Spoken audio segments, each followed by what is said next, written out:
जय जिनेंद्र। आज हम एनसीईआरटी 11th भारतीय अर्थव्यवस्था के अंतर्गत अध्याय 2 का अध्ययन करेंगे। फर्स्ट क्वेश्चन है कि भारत कब स्वतंत्र हुआ। तो ये आपको पता होगा कि भारत जो है 15 अगस्त 1947 को स्वतंत्र हुआ। इसके बाद है जवाहरलाल नेहरू को कौन सा आर्थिक प्रतिमान अच्छा लगा। तो जवाहरलाल नेहरू को समाजवाद का आर्थिक प्रतिमान अच्छा लगा। नव स्वतंत्र भारत की आर्थिक प्रणाली की विशेषता थी। नव स्वतंत्र जो भारत था उसकी आर्थिक प्रणाली की विशेषता थी कि सशक्त सार्वजनिक क्षेत्रों यानी सरकारी कंपनियां हों, निजी संपत्ति जैसे आपका घर है उस पर आपका अधिकार है, और हमारे देश में लोकतंत्र भी है, यानी इसका आंसर है उपरोक्त सभी। आर्थिक प्रणाली के स्वरूप का निर्धारण किन प्रश्नों के आधार पर होता है। जब कोई आर्थिक प्रणाली के हमें स्वरूप का निर्धारण करना होता है तो वह इन तीनों प्रश्नों के आधार पर होता है कि क्या उत्पादन किया जाए, कैसे उत्पादन किया जाए और किसके लिए उत्पादन किया जाए। यानी आंसर क्या है, उपरोक्त सभी। ये फोर्थ वाला आंसर है। बाजार शक्तियों पर कौन सी अर्थव्यवस्था निर्भर करती है। तो बाजार पूंजीवादी अर्थव्यवस्था जो होती है वो बाजार शक्तियों पर निर्भर करती है। बाजार शक्ति का अर्थ है कि क्या उत्पादन किया जाए, कैसे उत्पादन किया जाए और किसके लिए उत्पादन किया जाए। इन सभी का उत्तर जो है बाजार शक्ति देंगी। और बाजार शक्ति का मतलब है मांग और पूर्ति, डिमांड एंड सप्लाई। किस चीज़ क्या उत्पादन किया जाए जिसकी डिमांड अधिक है। क्वेश्चन नंबर 6 है कि यदि श्रम पूंजी की अपेक्षा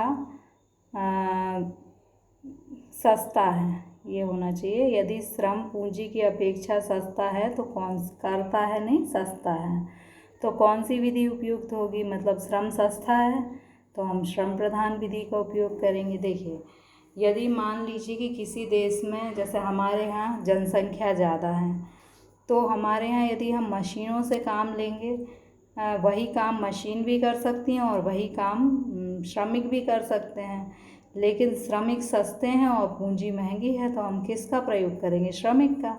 तो श्रम प्रधान विधि जो होगी वो उपयुक्त होगी उस देश में जहाँ की श्रमिक अधिक हैं। किस अर्थव्यवस्था में उत्पादित वस्तुओं का वितरण व्यक्तियों की आवश्यकता के अनुसार नहीं होता। तो पूंजीवादी अर्थव्यवस्था में क्या होता है कि जो व्यक्ति जो है जिसके पास पैसा है वो सभी वस्तुओं को खरीद सकता है, जिसके पास पैसा नहीं है वह वस्तुओं को नहीं खरीद सकता। तो आवश्यकता के अनुसार वितरण किस में नहीं होता, पूंजीवाद में नहीं होता। फिर है पूंजीवाद में उत्पादित वस्तुओं का विभाजन किस आधार पर होता है। तो क्रय क्षमता के आधार पर, जिसके पास क्रय क्षमता है वह वस्तु को खरीद सकता है। तो क्रय क्षमता के आधार पर निर्धारण होता है। अगला है समाजवाद में यह निर्णय कौन लेता है कि किन वस्तुओं का उत्पादन किया जाए। तो सरकार। समाजवाद में यह निर्णय कौन लेता है, सरकार। जैसे चीन है वहाँ पर समाजवाद है तो यहाँ हर निर्णय जो है वो सरकार लेती है कि किन किन वस्तुओं का उत्पादन किया जाए। किस अर्थव्यवस्था में व्यक्तिगत इच्छा का कोई महत्व नहीं होता। तो समाजवाद में किसी व्यक्ति की इच्छा का कोई महत्व नहीं होता। इसमें सरकार जो चाहती है कि क्या उत्पादन किया जाए, कैसे उत्पादन किया जाए, सभी निर्णय सरकार लेती है, व्यक्ति कोई निर्णय नहीं लेता। इसलिए व्यक्तियों की इच्छाओं का कोई महत्व नहीं होता। क्वेश्चन नंबर 11, किस अर्थव्यवस्था में वस्तुओं के उत्पादन और वितरण का निर्धारण सरकार करती है। तो समाजवादी अर्थव्यवस्था में कितना उत्पादन होगा और उस उत्पादन का किन किन के बीच में वितरण होगा, ये सब निर्धारण जो है वो सरकार करती है। तो समाजवाद जो है उसमें उत्पादन और वितरण का निर्धारण सरकार करती है। समाजवाद में वितरण किस आधार पर होता है। तो समाजवाद में जो वितरण होता है वो लोगों की आवश्यकता के आधार पर होता है। यानी जिस व्यक्ति को जितनी आवश्यकता होती है, कम से कम न्यूनतम आवश्यकता सभी की समाजवाद में सरकार जो है वो पूरी कर देती है। किस अर्थव्यवस्था में सरकार सभी नागरिकों को निःशुल्क स्वास्थ्य सुविधा उपलब्ध कराती है? तो समाजवाद में सरकार जो है निःशुल्क स्वास्थ्य सुविधा, यदि कोई बीमार होता है तो सरकार ही उसका इलाज करवाती है। निजी संपत्ति का कोई स्थान नहीं होता है किसमें? समाजवाद में, क्योंकि समाजवाद में जितनी भी, चाहे खेत हो चाहे आपकी स्कूल हो, सभी संपत्तियां जो हैं वो किसकी होती हैं? सरकार की होती हैं। तो निजी संपत्ति का कोई स्थान नहीं होता।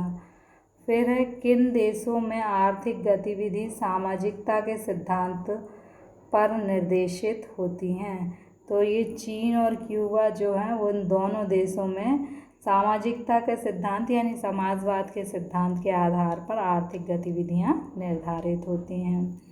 फिर है, मिश्रित अर्थव्यवस्था में आर्थिक समस्याओं का हल किसके द्वारा प्रस्तुत किया जाता है? तो आंसर है उपरोक्त दोनों।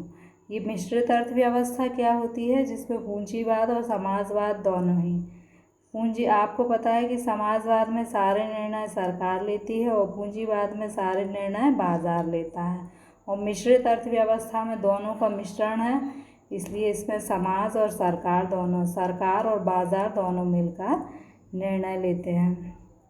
अगला है कि भारत की योजना कितनी अवधि की होती हैं? तो आपको पता होगा कि पहले जब हमारे यहाँ ये पंचवर्षीय योजनाएं बनती थी तो वो कितने वर्ष की होती थी? 5 वर्ष की अवधि की होती थी। भारत में दीर्घकालीन योजनाएं कितने वर्ष की होती हैं? तो दीर्घकालीन योजनाएं 20 वर्ष की होती हैं। अब ये दीर्घकालीन योजनाओं को क्या कहा जाता है? इन्हें परिप्रेक्ष्यात्मक योजना, पर्सपेक्टिव प्लान कहा जाता है। प्रथम औद्योगिक नीति की घोषणा कब की गई? 1948 में की गई। अब फिल इन द ब्लैंक्स है आपको। योजना आयोग की स्थापना किस वर्ष में की गई? तो योजना आयोग की स्थापना 1950 योजना आयोग की स्थापना 1950 में की गई। योजना आयोग की स्थापना किसकी अध्यक्षता में की गई? तो प्रधानमंत्री की अध्यक्षता में। अभी योजना आयोग की जगह नीति आयोग हो गया है, और नीति आयोग का अध्यक्ष भी कौन होता है? प्रधानमंत्री ही होता है। पंचवर्षीय योजनाओं के लक्ष्य आधुनिकीकरण, समृद्धि, आत्मनिर्भरता और डैश था? समानता। तो 4 लक्ष्य हैं: आधुनिकीकरण, समृद्धि, आत्मनिर्भरता और अगला क्या है? समानता। समृद्धि का अर्थ देश में वस्तुओं और सेवाओं की मात्रा में वृद्धि से है। जब किसी देश में वस्तुओं और सेवाओं की मात्रा में वृद्धि होती है तो उसे हम क्या कहते हैं? समृद्धि कहते हैं। तो इसमें आएगा मात्रा। आर्थिक समृद्धि का प्रामाणिक सूचक डैश में निरंतर वृद्धि है? जीडीपी में निरंतर वृद्धि है। आर्थिक समृद्धि का प्रामाणिक सूचक क्या है? कि जीडीपी में निरंतर वृद्धि हो। जीडीपी में निरंतर वृद्धि आर्थिक समृद्धि का सूचक होता है। अगला है कि 25 आर्थिक समृद्धि का प्रामाणिक सूचक डैश में निरंतर वृद्धि है? तो जीडीपी में निरंतर वृद्धि है। 26 डैश एक वर्ष की अवधि में हुए सभी वस्तुओं और सेवाओं के उत्पादन का बाजार मूल्य होता है। तो ये क्या होती है? जीडीपी। इसमें क्या आएगा 26 में? जीडीपी एक वर्ष की अवधि में उत्पादित समस्त अंतिम वस्तुओं और सेवाओं, जैसे एक वर्ष की अवधि में जितनी भी वस्तुएं हमारे देश में उत्पादित हुई उसके मूल्य के योग को हम क्या कहेंगे? जीडीपी कहेंगे। अर्थव्यवस्था में डैश क्षेत्र होते हैं? तो अर्थव्यवस्था में 3 क्षेत्र होते हैं। पहला प्राथमिक या कृषि क्षेत्र होता है, दूसरा द्वितीयक क्षेत्र होता है जिसमें उद्योग आते हैं, विनिर्माण क्षेत्र आता है, और तृतीय सेवा क्षेत्र, डॉक्टर, इंजीनियर, वकील आदि सेवा क्षेत्र में आते हैं। नेक्स्ट 28 नई प्रौद्योगिकी को अपनाना ही डैश है? तो नई, यदि मान लीजिए कि हम हल से खेती करते थे और अब हम ट्रैक्टर से खेती करने लगे तो हमने नई प्रौद्योगिकी को अपनाया, तो इसे हम क्या कहेंगे? आधुनिकीकरण। 28 का आंसर होगा आधुनिकीकरण। 29 है, आधुनिकीकरण में नई प्रौद्योगिकी के साथ साथ डैश में परिवर्तन लाना होता है। तो किस में परिवर्तन लाना होता है? समाज के दृष्टिकोण में। जैसे हमारा समाज है तो उसमें पुरुष और महिलाओं के बीच में भेद पाया जाता है, तो ये यदि दृष्टिकोण में भी परिवर्तन आता है तो उसे हम क्या कहेंगे कि देश में आधुनिकीकरण हुआ है। तो 29 का आंसर है सामाजिक दृष्टिकोण। 30 है, डैश का अर्थ उन चीज़ों के आयात से बचा जाए जिन्हें देश में ही उत्पादन करना संभव है। तो इसमें आएगा आत्मनिर्भरता। 30 का आंसर क्या है? आत्मनिर्भरता। आत्मनिर्भरता का अर्थ क्या होता है? कि जिन्हें हम अपने देश में उत्पादित कर सकते हैं, उनके आयात से हम बचें। 31, स्वतंत्रता के पश्चात निम्न उत्पादकता के कारण भारत को डैश से अनाज का आयात करना पड़ा। तो हमें यूएस अमेरिका से अनाज का आयात करना पड़ा। 31 का आंसर है अमेरिका। डैश राज्यों में भूमि सुधार कार्यक्रम अधिक सफल रहा। तो पश्चिम बंगाल और केरल। 32 का आंसर है पश्चिम बंगाल और केरल राज्य में भूमि सुधार कार्यक्रम सफल रहा। स्वतंत्रता के समय देश की डैश प्रतिशत जनसंख्या कृषि पर आश्रित थी। यानी स्वतंत्रता के समय देश की कितने प्रतिशत जनसंख्या जो थी वो कृषि पर। तो स्वतंत्रता के समय देश में 75% जनसंख्या कृषि पर आश्रित थी। 34 क्वेश्चन, औपनिवेशिक काल का कृषि गतिरोध डैश से स्थायी रूप में समाप्त हो गया। यानी औपनिवेशिक काल में हमारे देश में जो कृषि थी उसमें गतिरोध था। गतिरोध का मतलब है कि जो कृषि थी उसमें कोई विकास नहीं हो रहा था, तो उसे हम क्या कहेंगे? गतिरोध। और वह किससे समाप्त हुआ? हरित क्रांति से। हमारे देश में हरित क्रांति आई जिससे कृषि का विकास हुआ। तो 34 का आंसर है हरित क्रांति। HYV का अर्थ क्या है? हाई यील्ड वैरायटी सीड्स, यानी उच्च उत्पादकता किस्म वाले बीज। 35 का आंसर क्या है? उच्च पैदावार वाली किस्मों के बीज। अगला है, हरित क्रांति के प्रथम चरण 1960 के दशक के मध्य से डैश दशक के मध्य था। तो 1960 से 1970 आपको 37 का आंसर है। 38 है, HYV बीजों का प्रयोग पंजाब, आंध्र प्रदेश और डैश राज्य तक सीमित था। तो आंसर है तमिलनाडु। मतलब ये उच्च क्वालिटी के जो बीज थे, हाई यील्ड वैरायटी सीड, इनका प्रयोग पंजाब, आंध्र प्रदेश और तमिलनाडु राज्य तक सीमित था। हरित क्रांति का दूसरा चरण 1970 के दशक के मध्य से डैश के दशक के मध्य था। तो 1970 से 1980 के दशक के मध्य था।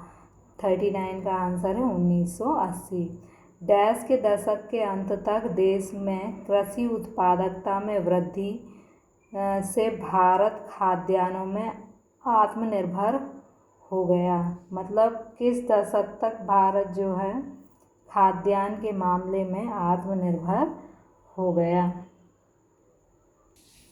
तो 1960 के दशक के अंत में। इसमें 40 का आंसर है 1960 के दशक के अंत में भारत जो है खाद्यान्न उत्पादन के मामले में आत्मनिर्भर हो गया।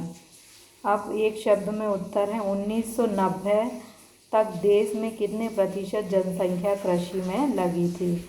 तो 1990 तक 65% जनसंख्या जो है वो कृषि में लगी थी। 1950 में कृषि पर निर्भर जनसंख्या कितने प्रतिशत थी? तो 67.50% जनसंख्या जो थी वो कृषि पर निर्भर थी 1950 में।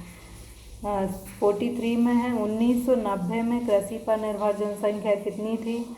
तो 64.90 यानी 65%, या आप याद रख सकते हैं 64.90 जनसंख्या जो थी वो कृषि पर निर्भर थी।